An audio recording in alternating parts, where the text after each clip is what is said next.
But this change in playstyle wasn't even the craziest thing on display during this preseason event, as not only at almost 40 years old would Jordan do this, Jordan with the step. Bang. He's back. but All right, welcome back to the show, everyone. Hope y'all are having a good day so far. Yeah, I know. Another Michael Jordan video. This one is thanks to the community. This one went over my head. I didn't see it, but this is like, yeah, you nailed it. This is exactly what I live for here. When a 40-year-old retired NBA, wow, let me say this better. When a 40-year-old retired NBA star came back to destroy everyone. Yes, sir. We're talking about Michael Jordan, and this is a video by Out of Bounds. I'm actually not subscribed to this channel, so 53,000 subscribers. I assume by the end of this, I will be subscribed to this channel. So as I always do, you guys, I'm going to link the original video down below for you in the description. So if you want to check out the channel, go right ahead, and you can do the same thing I'm doing. If you like the video, go ahead and subscribe over there. That's what we do on YouTube. Anyways, what's to say? I'm going to hold back everything I want to say for now. I think most of you know how I feel about Jordan's Wizards years at this point, and I celebrate him because I'll just leave it at this. The guy had already proven his case as the greatest of all time. He walked away. He came back just to give us a little encore and to help out the organization he was with. And then he walked away again. No harm done. And in my opinion, no boost to his legacy, but he didn't need a boost to his legacy at that point. It was just a gift for us fans. Us basketball fans got the joy of watching him for 2 more years. So everyone making a big deal out of it, like it was the worst thing ever, I don't think they realized that Jordan already cemented his legacy by that point, you know? Anyways, though, without further ado, let's get into this. Please like the video. It helps out a ton. I appreciate you all, and yeah, we're in for a treat. Let's go. what happens when a 40-year-old retired man who smokes cigars, drinks whiskey, and gambles like it's a sport decides to return to the NBA? And has a busted up finger because he chopped it with a cigar cutter. Expect a and a broken rib going into this first season. complete disaster, right? Well, not if that man is Michael Jordan. Sure, most people remember him for the 6 rings, the 5 MVPs, and literally becoming one of the best players on the planet. But they often forget about his final chapter, when one of the greatest players of all time came back with all of his bad habits and still managed to dominate players half of his age. Yeah. So why did he come out of retirement anyway? And how did he pull off one of the most overlooked comebacks in sporting history? Well, to find out, we have to go back to June 14th, 1990. It's the closest thing we can get to like a movie where someone retires, they're all busted up, they're old, and they come back just to prove to the young bucks, hey, I still got it. And it actually works. After Michael Jordan and his Chicago Bulls failed to capture their 6th championship in just 8 seasons, they had no choice but to try and win the 1998 title on the road in Utah during either tonight's matchup or in Game 7. However, it wasn't just the fact that Chicago was a single W away from yet another NBA championship which made this moment so huge. We all know that this is Jackson's last year in Chicago, and Jordan has made it very clear that if Phil leaves, he's leaving too. Sir. But why would their head coach be leaving? Well, Jerry Krause, the Chicago Bulls general manager. This guy, man, smart brains. But whatever's going on here in his heart, man, not cool, man. Not cool. That ego is out of control. Who had helped find and draft players such as Scottie Pippen, as well as build Chicago into a 5-time championship-winning dynasty, saw a much different future for his Bulls. You know, we've seen how Jerry made statements that feel that, you know, if he wins all 82 games that he won't be returning. Yeah. I seem to remember some comments when Michael retired from Jerry that he said that his dream is to win a championship without Michael. Therefore, as the clock... See, that's the thing that kills me. Is it because he didn't draft? It's probably because he didn't draft Michael Jordan. Let's just be real. That's all it is. And anyways, it's so weird. I've never seen a general manager like this. He wants, okay, We credit Phil for being a great coach, 6-time champion out there in Chicago. He wants him gone. He wants Michael Jordan gone. 6-time champion is, the only championships Chicago's ever gotten since, its inception were because of these two guys and Pippen. Let's be fair. And he wants all three of them out. He's constantly trying to get all three of them out. He thinks somehow they're still going to win without the core, the reason why they're winning.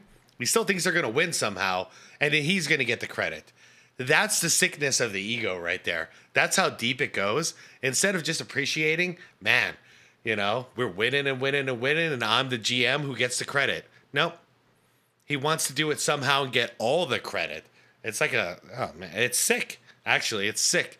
It ruined one of the greatest dynasties in sports history. Wound down in Game 6, many felt that this would be the last time they ever saw Michael Jordan on the court. I'm glad they showed that play. They normally don't show this play because this is right before the steal and then the big shot. That 2 points was just as important as the next 2 points. But with the Bulls still down a point, there might actually be one more final matchup. Crowd gets quiet. Oh, he's going to show the whole thing. Hell yeah. We're going to watch this whole thing because we never get to see it. And just for that, subscribe because you're actually doing it. You're not just copying and pasting the final shot. Team is to win a championship without Michael. Shut up. Therefore, as the clock wound down in Game 6, many felt that this would be the down by 3. last time they ever saw Michael Jordan on the court. Down by 1. However, with the Bulls still down a point, there might actually be one more final matchup. Crowd gets quiet. The moment starts to become the moment, for me. And that's what we've been, that's part of that Zen Buddhism stuff. The moment once you get in the moment, when you're there, things start to move slowly. You start to see the court very well. You start reading what the defense is trying to do. And I saw that moment. And, when I saw the moment, the opportunity to take advantage of it when Russell reached, and I took advantage of that moment. Open! Chicago with the lead! So pretty. If they don't... Jordan was smart, and he talked about it in The Last Dance too. He intentionally didn't call a timeout, and you could see here. You could see they don't know what's going on. They don't, because who has the nerve to not call a timeout in this situation other than Michael Jordan? So they're all kind of like getting set, but they have no idea what's coming because this is not a set play. Opportunity to take advantage of. Chicago with the lead. If they don't. For the second straight year, they go out in 6. This is too close. Harper's on it. Behind the screen. Harper got a piece of it. Stockton had a decent look. The Chicago Bulls. He had a decent look there. Have won their 6th NBA championship, and it's their second three-peat. I am here to announce my retirement from the game of basketball. It won't be another announcement to baseball or anything to that nature. Michael, is there any chance whatsoever that you'll change your mind somewhere down the road and return? No. I never say never, but 99.9% I'm very secure with my decision. Yet, because this wasn't the first time Michael Jordan had retired, fans that 0.1%, or that's all we needed. That's all we needed. Speculated that he would in fact eventually return to the game of basketball, a thought only made more concrete by his former head coach. As once Phil Jackson signed on to lead the Los Angeles Lakers before the 1999-2000 season, many began linking the pair. And when Jordan was in attendance for a Lakers game in late 1999, speculation skyrocketed. But do you want to know what the crazy part about this speculation is? Fans, we're actually right. Michael Jordan was in fact set to return to the NBA during the 1999-2000 season. Only this time, he was coming in as a team president, as well as becoming a minority owner under the majority shareholder, Abe Pollin, for the Washington Wizards. But why, at 36 years old, was MJ not returning to an on-the-court role? While Jordan wasn't technically a part of their playing roster, Michael was still heavily involved with his young Wizards side on their practice court. And to be fair, he said he wasn't going to play for the Bulls anymore if they fired his coach. They fired his coach. So he's a man of his word, is really all this is. Yeah. My job to the game is pass on things to help players improve as individuals. I've done it with Desmond Mason. I've done it with Antoine Walker. And it's not that I'm trying to gain an edge. I'm trying to improve the game of basketball. I've done it with Kobe Bryant, left and right. Whoa. And that to me feels like I've never seen this. So back then he was talking about him and Kobe. That's shocking. That's cool. the obligation I have to the game. So, how did Michael Jordan perform anyway in his first year as team president? Well, Washington spent their 2000-2001 season essentially cleaning house, moving key players such as Juwan Howard and waiving veterans like Rod Strickland as they pivoted towards youth. Decisions which would lead the Wizards to hold one of the NBA's worst records. Yeah, I mean, year one of a rebuild. I get it. It's people see Michael Jordan and they think it's going to happen right away. We forget these things, like the Bulls rebuild took what? It was from 84 to 91, so 6 years, six years until they won a championship. It takes time. Only winning 19 games. But this horrific season did have a silver lining, because due to being one of the lowest teams in the league, it was Washington who ended up holding the #1 pick in the 2001 draft, a selection that they used on high school phenom Kwame Brown. Yeah. However, in his first full year as team president, Jordan was starting to get an itch. The time he spent on court mentoring young players such as Richard "Rip" Hamilton began to plant a seed in Michael's head. Yeah. So after signing his I bet it's hard to be out there and demonstrate these things without actually wanting to get back into it. I tend to have to stay away from a basketball court a lot these days because I'm probably going to get injured because I don't know when to stop. You know, I start out with just like shooting some free throws, taking some shots. And then next thing you know, like I think I'm 20 again. And the problem is I'm not 20 anymore. So I end up getting hurt. But I totally understand that itch by MJ, where it's like, man, I'm already out here. Might as well go full speed. Let's go full power. Own former head coach from his early days with the Bulls, Doug Collins, Jordan had a huge announcement to make. Michael Jordan makes it official and says he is indeed coming back to the game he loves. Of course, last week he announced in a release that he would be rejoining the Washington Wizards as a player. Inspired by NHL player Mario Lemieux, who had made his own return to professional hockey late in his career, Jordan, who was nearing his 40s and after a 3-year hiatus from the NBA, was set to return to the court for the Washington Wizards. But doubt that he would even be successful started to creep in. Now, Hansen said the other thing that will be the same about... Hold on. Jordan says he's not afraid to fail. If that was my concern, I wouldn't do this. I'm not afraid to take on a challenge. Yeah. So people are acting like it tarnished his career. He didn't give a damn. He didn't give a damn. That's why I don't give a damn. Because this wasn't about his legacy at all.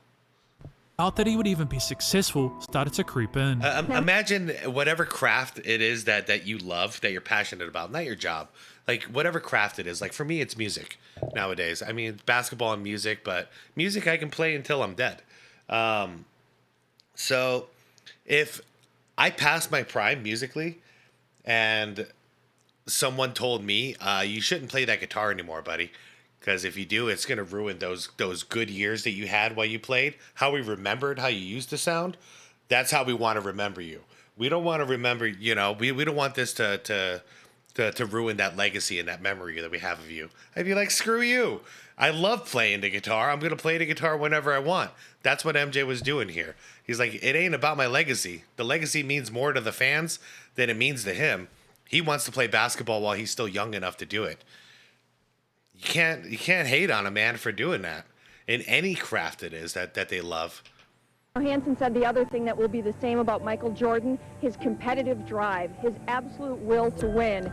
And of course, Chris, that's going to be interesting to see how that plays out as he goes to a team that only won 19 games last season. And even with MJ's explanation, many questioned what was the point of his return. He briefly... Okay, wait.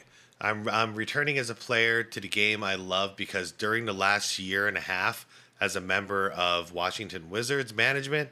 I enjoyed working with our players and sharing my... Explained his intentions today, writing about the opportunity to teach his young players and help them elevate their games to a higher level. He says there's not a better way of teaching than to be on the court during actual NBA games. Yeah, lead by example. It will be a 2-year deal with the Wizards for the veteran minimum of $1 million per, and he's going to donate this year's entire salary to the relief efforts surrounding the terrorist attack. Yep, and that was another difference, by the way.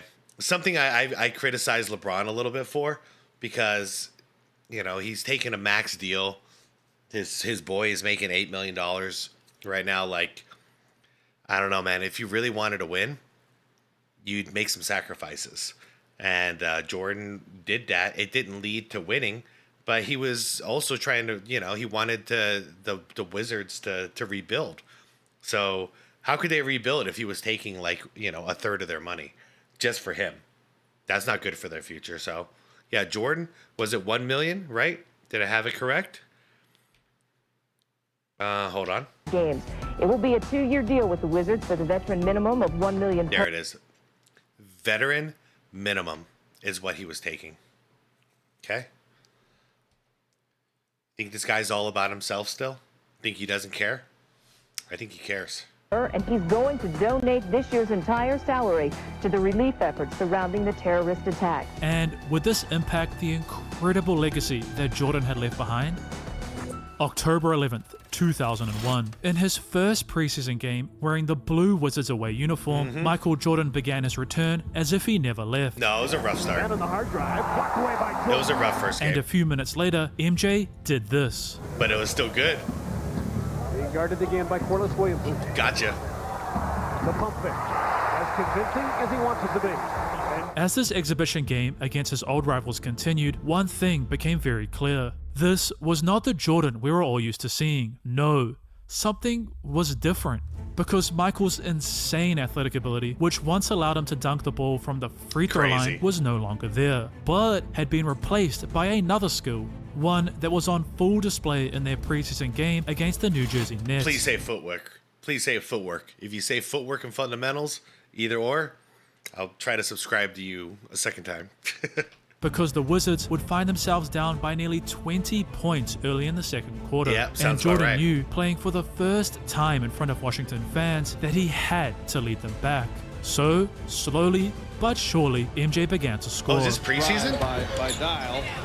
Here's Jordan. Yes. However, now that he had lost most of his explosive power and was essentially playing on just a single leg due to intense knee tendonitis. Damn. That early, huh? That early. So his knee was bothering him the whole time. It wasn't just when he got injured. Dude. Bad knee, bad ribs coming into the season then. Jordan had to use his basketball brain to find openings. Can anybody tell me, was he draining that black tar liquid out of his knee the whole time then? Michael would now utilize far more fakes, attempting to get his defenders off balance and then find openings to get off his deadly mid-range jump shot. But this change in playstyle wasn't even the craziest thing on display during this preseason event, as not only at almost 40 years old would Jordan do this, Jordan with the step. Bang. He's back. but Michael would incredibly bring his young Wizard side all the way back into the game. It was 28 here in the third. Jordan again! A three for Jordan! It's a 2-point game! While MJ's insane night would be cut short by head coach Doug Collins in an effort to preserve him for the regular season, Okay, this Michael was the preseason. I gotta find this game because I've seen the first game of the season so many times, but I wouldn't have watched this. I don't even know if I got to see this live back then. Huh. might achieve something insane. That's crazy. Doug, leave him out there, man. 15 and 22, 41 points for 41? Michael Jordan. Yet, could he actually perform in the regular season? October 30th, 2001. Washington is set to face the New York Knicks in MJ's favorite arena, Madison Square That's Garden. not fair. I'm nervous in every arena that I go in because I know and I can feel the expectation of the thing. That's not fair to start your comeback in this place where they're expecting a godlike performance. And By the way, how could Doug take him out, man? I know it's preseason, but let the guy do it. Let him finish the job. I get it. I've learned in the years of playing the game of basketball is that you're never going to be able to live up to what their expectations are. Yeah. You know, so I have to set my own expectations and live up to those, and hopefully at the end of the day, we all are happy. Not only would Jordan score his first true NBA bucket in his second return, but he was showcasing something that many fans were afraid he might have lost. By Anderson and by Harrington. And Michael makes it work. You see, after winning the 1998 title, MJ, rightfully so, was celebrating and enjoying his retirement. But wanting to enjoy a cigar, Jordan unfortunately severed a tendon in his right hand index finger when using a cigar cutter. An unlucky incident that raised questions, including from Michael himself, if he would actually be able to shoot the ball properly in his return. But with just 20 seconds remaining and down 3, the Wizards would need that jump shot if they were going to leave MSG with a W. Wizards down by MSG. for the tie. Fuyo. That's So short. how would MJ respond? All right, everyone, get into comments. Y'all know basketball. Boom. Jordan, jump shot, fourth quarter, end of the game, beginning of the season, came up short. What does that tell you? He's got no legs. He's not in shape yet. I mean, he's in shape, but he's not in basketball season shape. So how would MJ respond? 2 nights later, in his second official night as a Wizard, Michael opened this game in standard Jordan fashion. 32-year-old Emmanuel Davis, and Jordan hits his first shot. However, it's what happened a few possessions later which truly shocked everyone. But before I play it for you, just keep in mind that this is an away game in Atlanta. Saved by into Michael Jordan. After throwing down an in-game dunk at 38 years old, MJ would continue to light up the Hawks defense. Clubbing the Wizard. Michael Jordan. Right between No the more eyes. triangle offense here with Washington. So he played a lot more ISO, and it was really interesting to watch because I haven't seen that since the 80s with Jordan. It looked a lot different, but combined with his footwork, his ISO play, it was amazing. That not just his footwork, his pump fakes and you name it. It was so great to watch this version of Jordan because, like I said, we hadn't seen it for 20 years at this point. And even Almost showcased 20. a vintage up and under layup. Not only would MJ end this night having dropped 31 points, You expect to feel this good in the second game of the year? 31 points? Hey, my rhythm is coming. I still didn't shoot the ball particularly well like I wanted to, but I got some good rhythm. I made some tough shots. I even dunked the ball again. So, I mean, my rhythm's coming, and it's a long season. but his Wizards would be heading back to Washington with their first victory. I love that, by the way. He's not getting in his head with all the praise. He's his worst critic, and I think that makes the best whatever it is that you do. It makes you the best. If you're your own worst critic, that's it. No outside criticism can faze you whatsoever, and that's why I think Jordan has such thick skin still to this day. He doesn't feel the need to respond. He just, he does what he does. However, despite winning their next matchup, something was clearly wrong with Michael's game, because Jordan was only shooting 37% from the field, a fact that when combined with the Wizards' 5-game losing streak, saw many begin to believe that the Jordan experiment would be a failure. Yeah, that was a big drop from his, 50 to 51% range that we're used to seeing Jordan. Yeah. Oddly enough, all the best shooting stars in this era were shooting in the low 40s. Allen Iverson, Kobe Bryant, and then Jordan coming back, he was shooting in the 40s as well. It was interesting. Was this really the case? Was Washington actually doomed to miss the playoffs? And would MJ's legacy as Air Jordan turn into Floor Jordan? Floor Jordan? November 16th, 2001. In Michael's first game against Utah since he buried their franchise in 1998, knew that it was up to him to steer the Wizards' ship back in the right direction. Once again, MJ began this must-win game by smartly using the threat of his scoring to find an opening in the mid-range. And as the night progressed, it was clear something had changed. Because it didn't matter what the situation was, whether it was the clock winding down, 2 seconds to shoot. Jordan baseline. or the Jazz sending multiple defenders, Baseline. Double. Same play.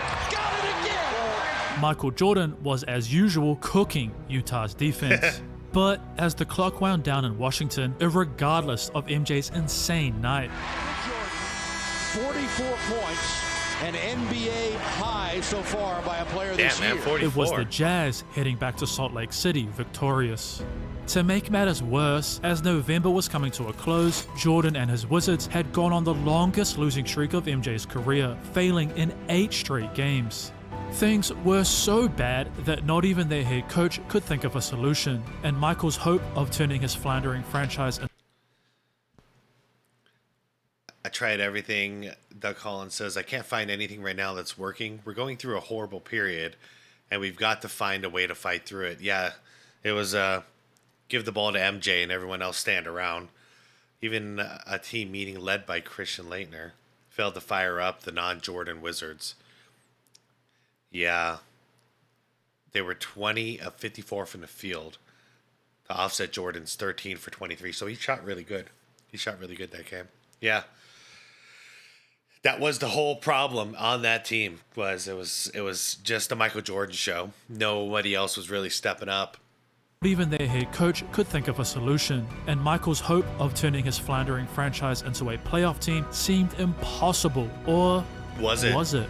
Yeah. November 28, Let's do it. 2001, in Jordan's first matchup against the 2001 NBA MVP Allen Iverson, MJ knew that he had to turn things around. Fans behind us screaming, come on, Mike, take it to him. So, in what was becoming standard fashion, Jordan continued to dominate by smartly using his footwork and his bag of tricks. MJ again, got another one! Which ultimately allowed the Wizard star to drop 30 points, as well as leading Washington to their first victory since the start of the month. A performance which would see the Washington Wizards begin to turn their 2001-2002 season around. This is why it reminds me of Jordan's early years with the Bulls. You know, the 84, 85, 86 time. Because this is what it was like. It was Michael Jordan against the world. Over the course of their next 12 games, the Wizards would incredibly win 10. Play by Sprewell has the 5. Here's Michael firing. Wow. That play looks identical to Kobe Bryant. What Kobe did to the Phoenix Suns in the playoffs. What was it? 2007, I think. Like the same exact move. By Sprewell has the 5. Here's Michael. Yep. He didn't change his dribbling hand. Went to the right. Thought about it. Went to the right again. Wow.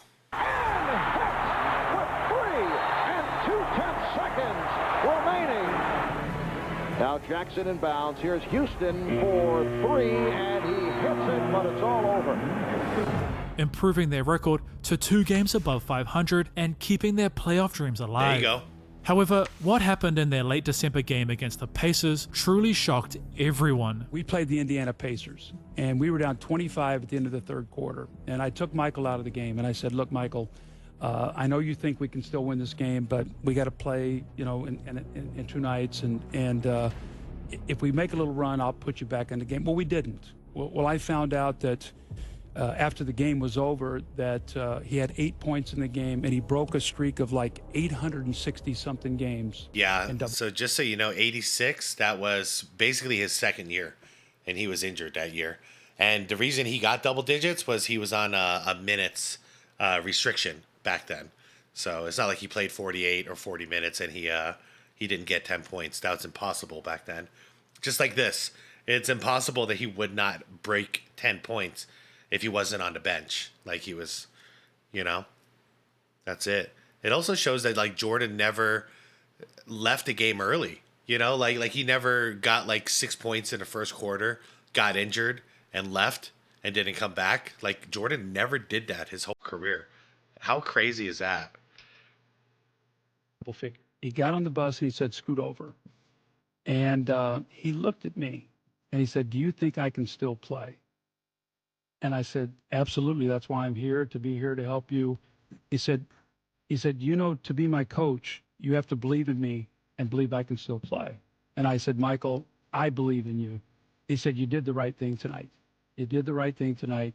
I don't care about the points, but I needed to know that you believe in me. We play the New Jersey Nets the next night. And Michael scores the first 3 times he has the ball. Byron Scott takes a timeout. And Michael comes over and said, I want the ball right there the rest of the game, and don't take me out till I tell you. And so that's fine by me. Here he is again. Bang. I love this game so much. Control with 8 seconds to shoot. What redemption. Pulls up. Yeah, he's got the 2 minutes hop to and go a in the step. game, he gives me the sign like, that's enough. I take him out of the game. He walks over to the bench. I said, like, Michael, like, what happened tonight? He said, well, the guy who was guarding me was telling me his back was hurt. Don't ever tell me you got a problem. He said, I'll make you pay for that. 51 points later. Yeah, 21 for 38. See, that's the Jordan we know. You know, that's the Jordan we got spoiled by all those years. He's shooting 50-something% right there. In fact, let me let me look it up. A little bit of patience, guys. Hold on. 21, 38. He's shooting 55.2%. So 55%, 51 points. That's what we want to see. Not in the 40 percentile. But do you want to know what's even more shocking than scoring 51 points at 38 Doing years it again old? the next In day? the Wizards' next game against the New Jersey Nets, Jordan's dominance only continued, as Michael would not only draw and one jumpers, Jordan draws too easy. and it goes!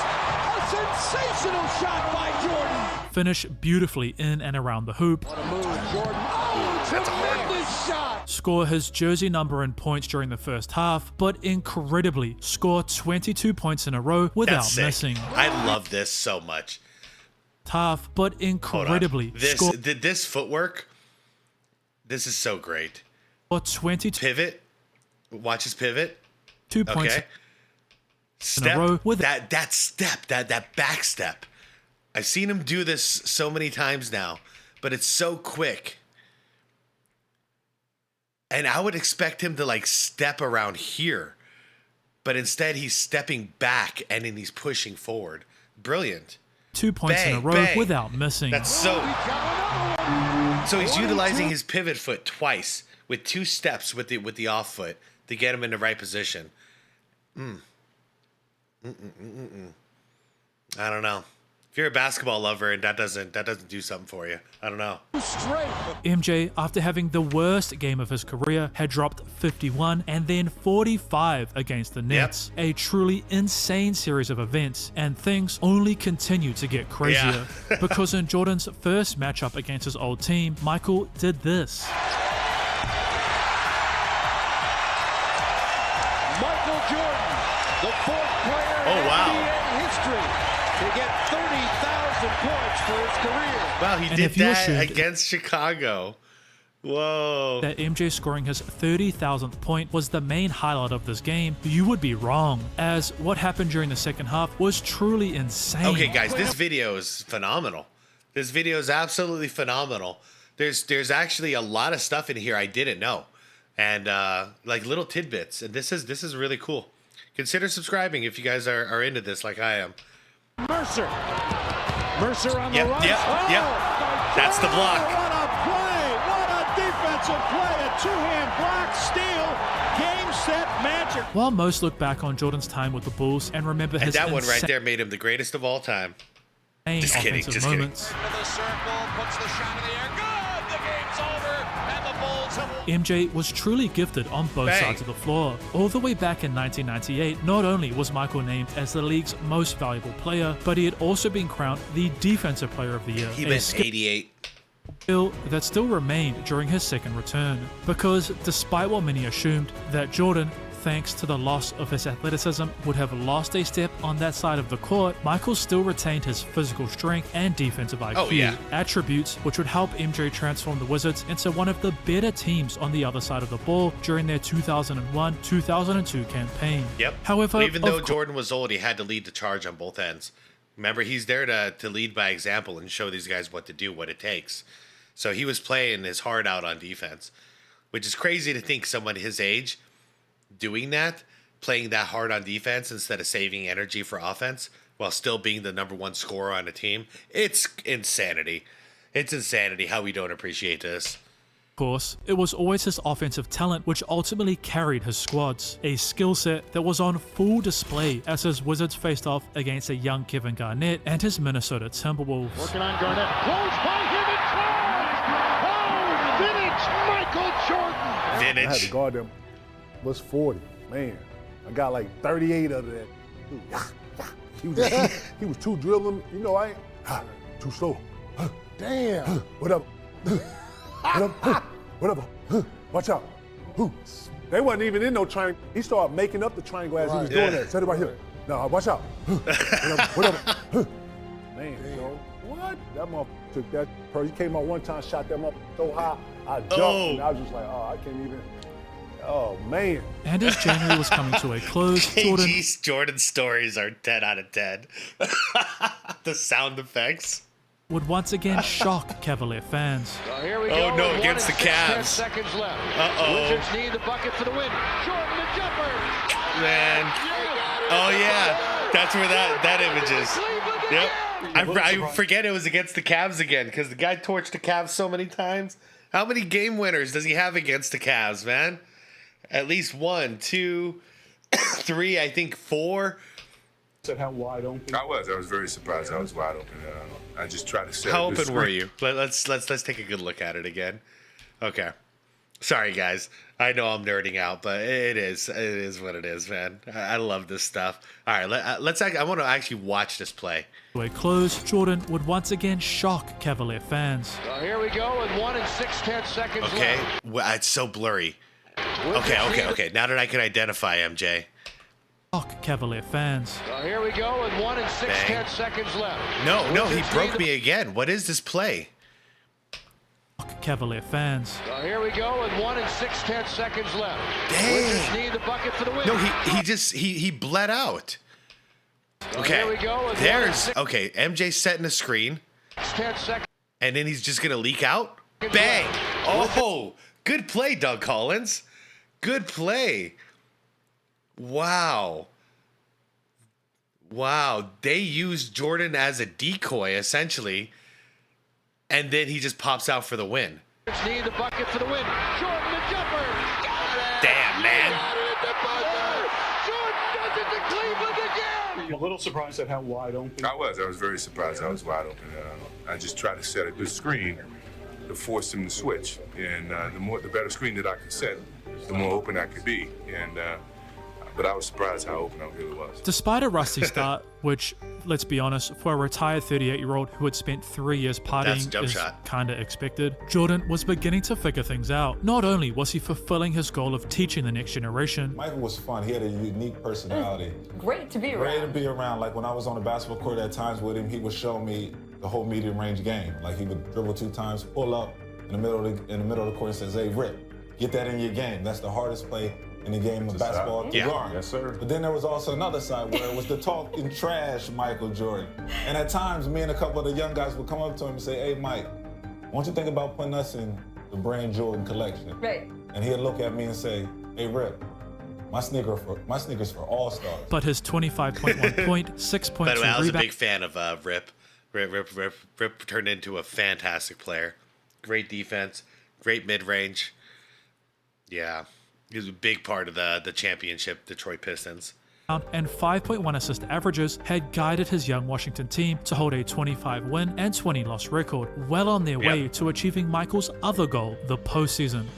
However, what happened during their final game before the All-Star break would change everything for Michael Jordan. See, he was on the up and up, you guys. That's the thing that people don't understand and they get the story wrong, is that he was on the up and up before his injury.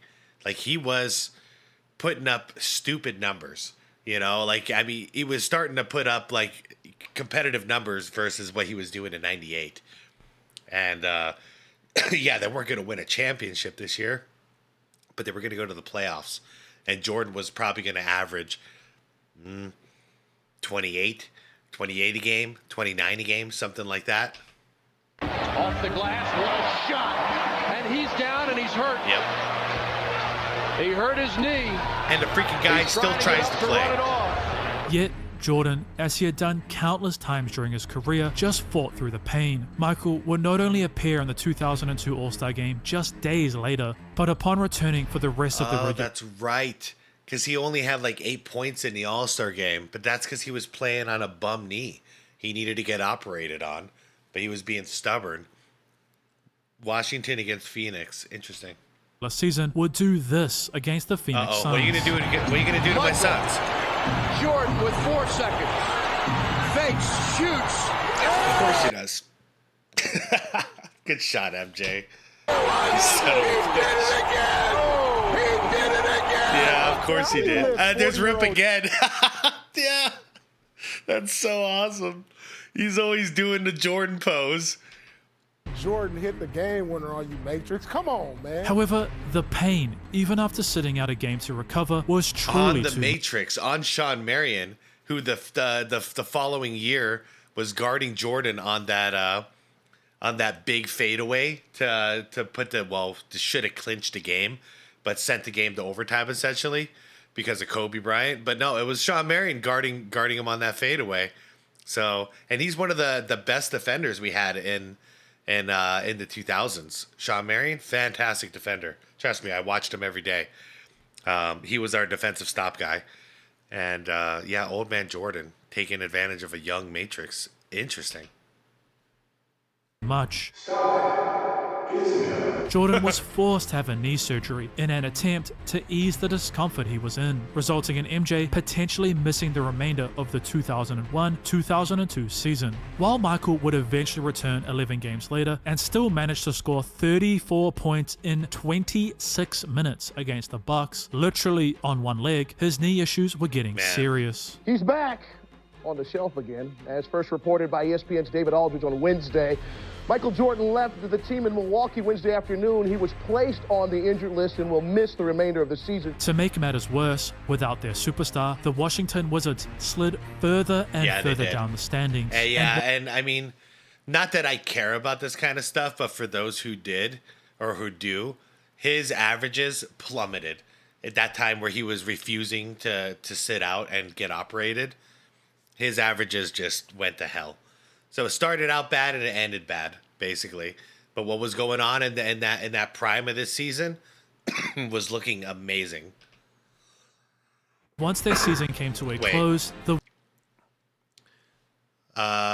season totals missed 14. Wizards with Jordan 30 and 30. Okay, yeah. So they were an average of the road team with Jordan, but they were going to make the playoffs. Without him, 4 and 10. Slid further and further down the standings, and once their season came to a close, the Wizards had ultimately failed to enter the postseason. Whilst MJ's return to the NBA had helped Washington add an impressive 18 wins, his injury had many wondering, could he actually help this team make the playoffs? And would he even play next season? Well, before fans got that answer, Jordan, still technically the team's general manager, would trade away Rip Hamilton in exchange for an all-star in Jerry Stackhouse. If Jordan's the GM and he's also the star of the team, can he trade himself? I'm just kidding. I don't know. As well as bringing in Larry Hughes and former mentor Charles Oakley. Michael would also confirm with fans that this, the 2002-2003 season, would 100% be his final time in an NBA uniform. He knew it. A fact which brought the six-time champion peace. This season and this would is allow what I respect about him. Because if he always said it, he said it back in the 90s.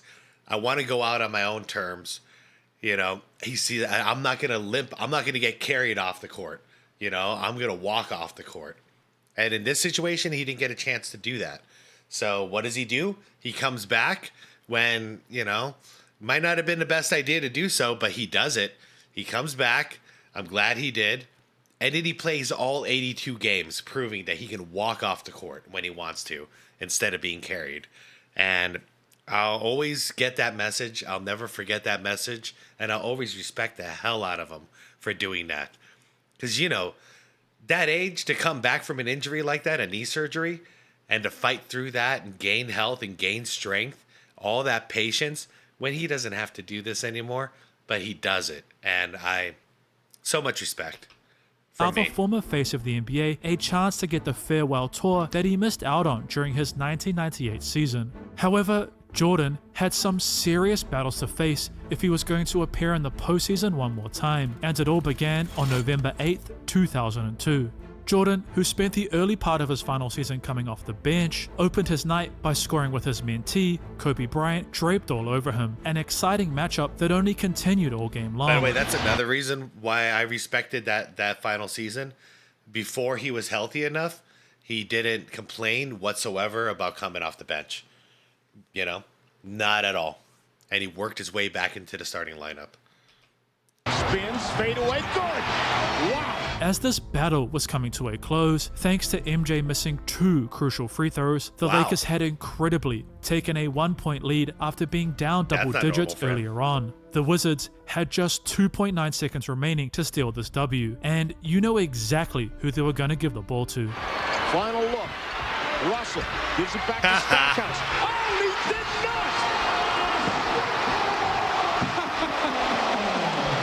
I remember that. About that last play, you guys had so little time to set it up. What happened? Well, I figured everybody was going to focus on me, and I was going to rub off the post guy and give him a chance to step up, and Jerry was going to cut off of him and have a good shot at it. I missed my free throws. He saved me tonight. Yet I love that he gives him credit right there. I missed my free throws. He saved me tonight. That's great. Later against the Philadelphia 76ers in Jordan's I can't believe first he missed those free throws, by the way. Very uncharacteristic of him. game back as a starter, it would be MJ with 5.4 seconds remaining who got his chance to grab a victory for Washington. This time they go to MJ. Jordan, can he do it again? Underneath, knocked away, ball on the floor, that's your ball game. With the Wizards falling to 6-10 thanks to Jordan's failure to put them over the hump, many began to doubt if the near 40-year-old could actually still play. Really? Oh, so that's how you're gonna play it. You gonna do this? Okay, fine. That's all I needed. That's all I needed for him to do that, and it became personal. This is out of context. That's out of context. That's not what he's really talking about here. 3rd, 2002. Knowing full well how vital it was for Washington to win this game against the Milwaukee Bucks, Jordan came out and focused on something different. MJ, facing rising star Michael Redd of the Bucks, would take a much more simple approach to the game, moving off the ball, inside MJ, who lays it in, looking to draw fouls, getting the assist, or finding open space with easy one-dribble pull-ups in the mid-range. A mindset shift that resulted in the near 40-year-old scoring 25. There it is but again. most importantly, knocking down the first domino in what he hoped would become a Wizard season turnaround. You know, we need to get a win. It doesn't matter how they play. We got to play good, and we're going right back into Detroit tomorrow, and hopefully we can feed off of this. 1 week later, in his first and only matchup against former teammate Scottie Pippen, Jordan continued his. Just looking at there.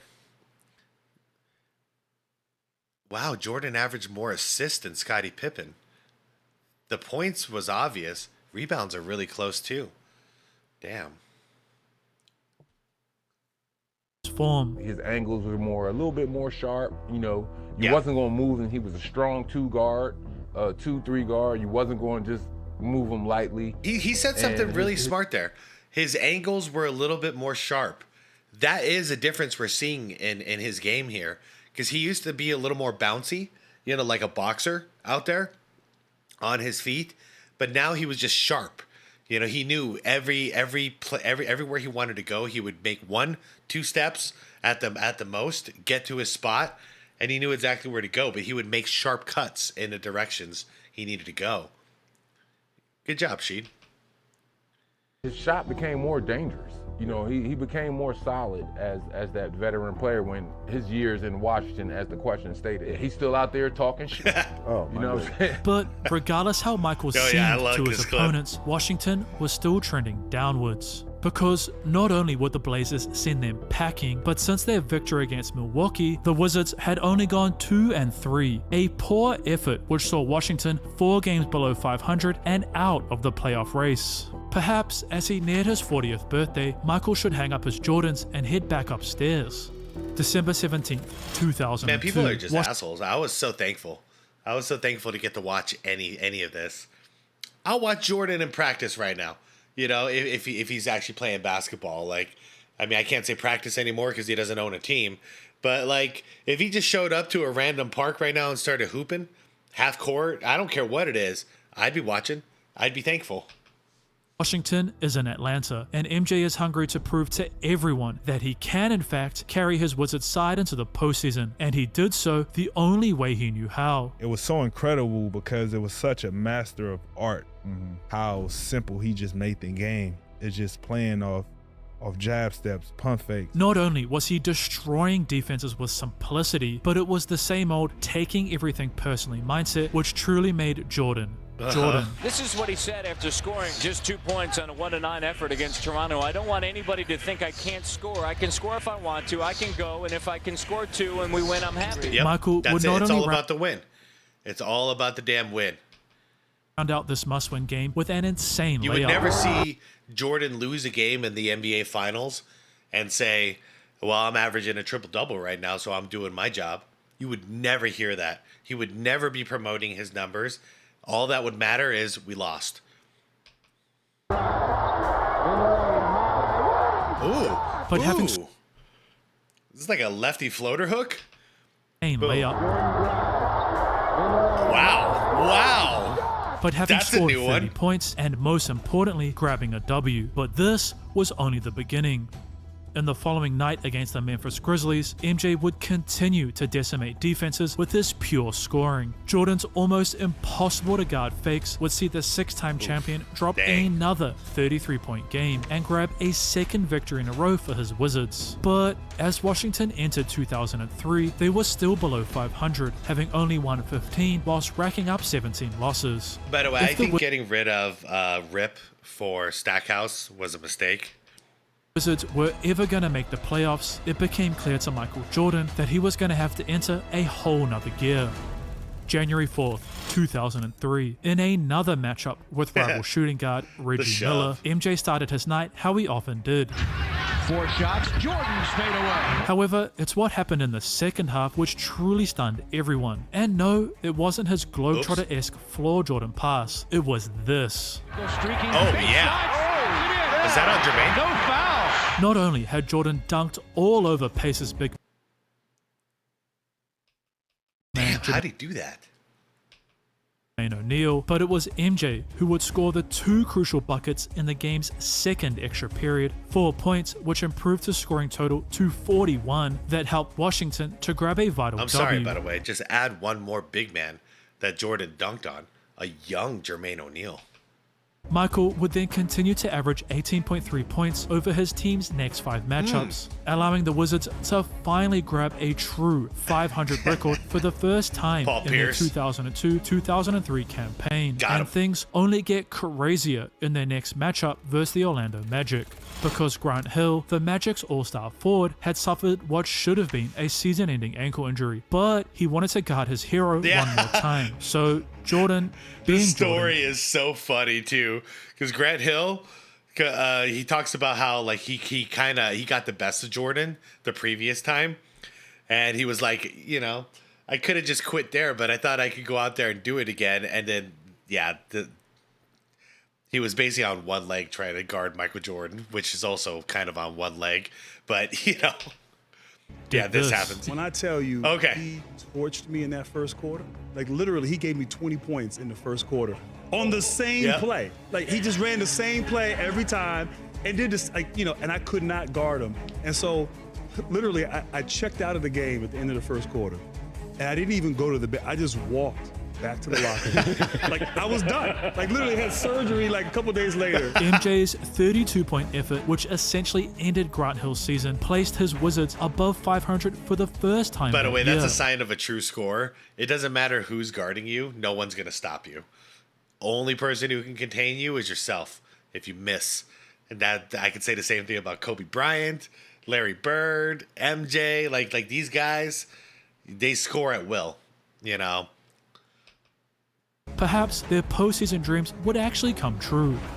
Well, as the team headed towards the All-Star break and their superstar's 40th birthday, the team slid all the way back down to 4 games below 500. which included a poor 11-point performance in Michael's final appearance at the United Center in Chicago. To make things even worse, as the group prepared to battle the Charlotte Hornets, the Wizards would be without both Jerry Stackhouse and Larry Hughes. Oh boy. Therefore, Michael Jordan, who was just weeks away from his 40th birthday, began to score at will against Charlotte. He was scoring jumpers from behind the backboard, hitting beautiful pull-up shots, and finding himself at the rim for easy layups. Jordan was so dominant that even the announcers were in shock. Jordan sloughs it down, and he's 14 for 24. Beautiful. I don't know how much longer he can do. I mean, he's actually just carrying the offense. And once again, not only did the Wizards leave with a huge W, but MJ had dropped an insane 45 points. Michael Jordan, the greatest player of all time, when they needed him, without Stackhouse and without Hughes. I love that, by the way. While wearing 23, he scores 45. Through in a gigantic way. So now that Washington was just one game below 500, could they actually make a playoff push? Well, before we got to find out, Jordan was set to appear in his 13th All-Star game as a starter after Raptor star. Well, I guess Carter since I pointed it out, now you can see him get that fadeaway over Sean Marion, and then we could watch who was it? Jermaine O'Neal ruin it for Jordan. Maybe it's because Jordan dunked on him. Now I have some new lore to this. The legend to starting role. I have passed on the things that Dr. J, some of the great players, Magic Johnson, Larry Bird, has passed on to me. I pass on to these All-Stars here, as well as the rest of the players in the NBA. I thank you for your support. Now I can go home and feel at peace with the game of basketball. Fans would then be treated to a back-and-forth battle between mentor and mentee in what many viewed as the passing of the torch. This is great. You gotta get up quick. If you knew where I was going, why you go for the fake? Oh no! Mike, Gotcha. You face the ball. Where else you gonna go? You left your feet. Yeah, but where else you gonna go? In the game, I go for you. I spun all the way around. I go for these ribs right here. However, after returning brother, from little the pause brother. and play, Washington just kept losing. Oh, they didn't Michael show it. Jordan, They didn't show it. Oh man. who had turned 40 on the 17th of February, had no choice but to try his best to step up against the New Jersey Nets in an attempt to salvage their I just season. realized it would have been ironic if he left the game at 45, at the age of 45. February 21st, 2003, Michael Jordan, the man who had retired twice, only to return both times to the game he loved, truly never gave up. Look at that! The 40-year-old dives to the hardwood. It didn't matter how much pain Michael was in, or the fact he had lost a step athletically. MJ was focused on one thing and one thing only. Winning. And with 40 seconds to go and down one, the Wizards needed that focus more than anything. Jordan drives up and in. Make them take the shot inside the line. Jefferson, jumper, missed it. Wizards hang on for the victory. Mike, can you score 40 every night? You're going to have to get Jerry involved. You're going to have to get these other guys involved, I would assume. Man, I only got 28 games left in my career. I'll do whatever I got to do to get to the playoffs. Michael Jordan's truly insane drive to succeed would never stop, as during their late February matchup against the Houston Rockets, Jordan just kept putting his 40-year-old body on the line. While MJ did miss the game-winning shot at the end of regulation, his insane and one over 7'5" Yao Ming. At the point, there's Jordan backing only. Jordan.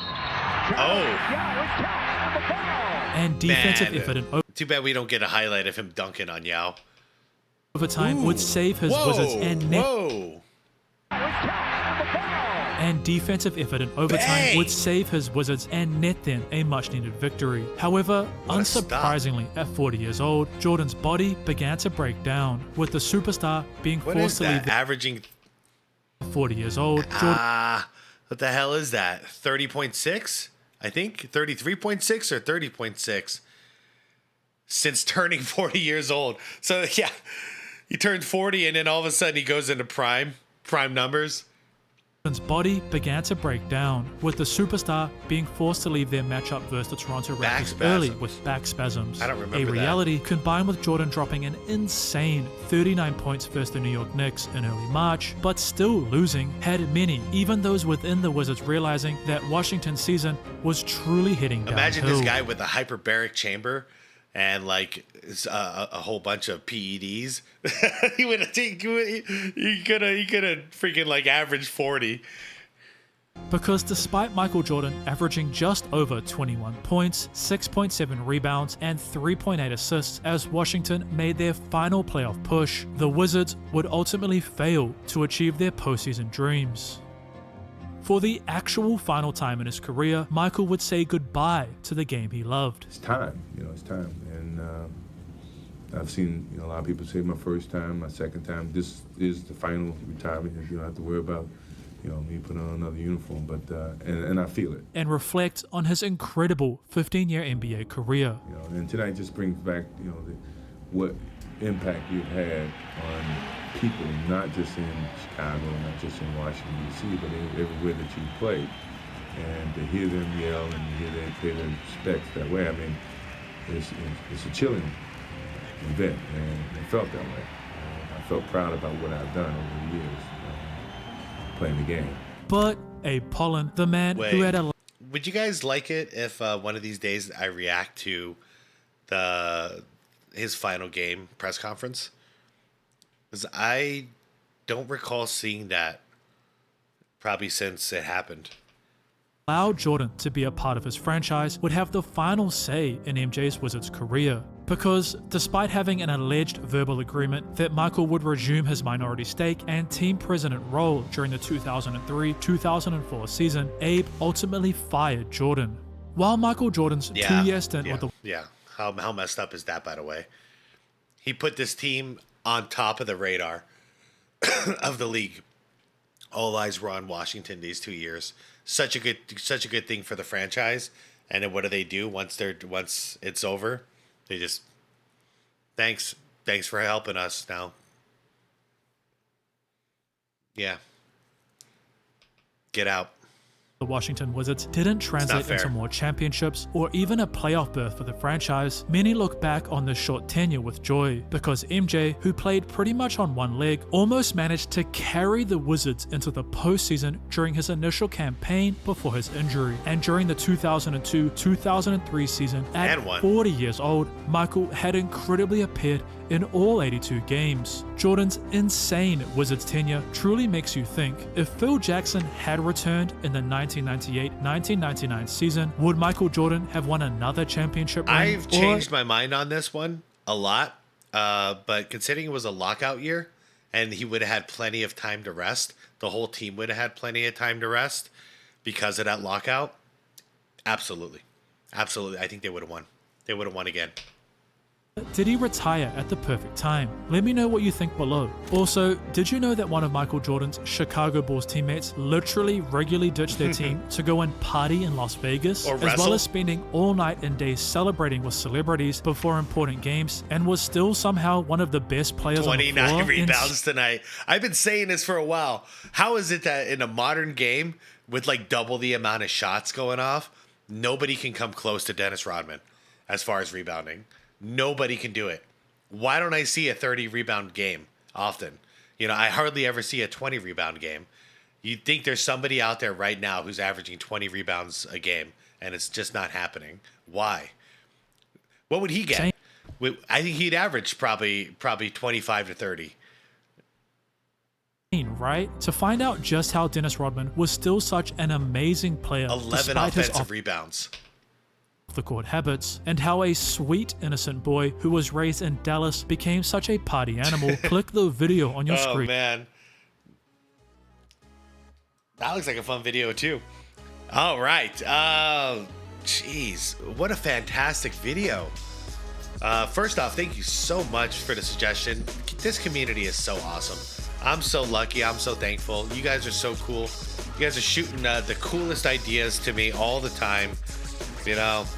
And it's because of you I have a backlog of about like 300 videos I think I have to get to eventually, but it doesn't stop growing because if I'm not finding, I'll find them on my own.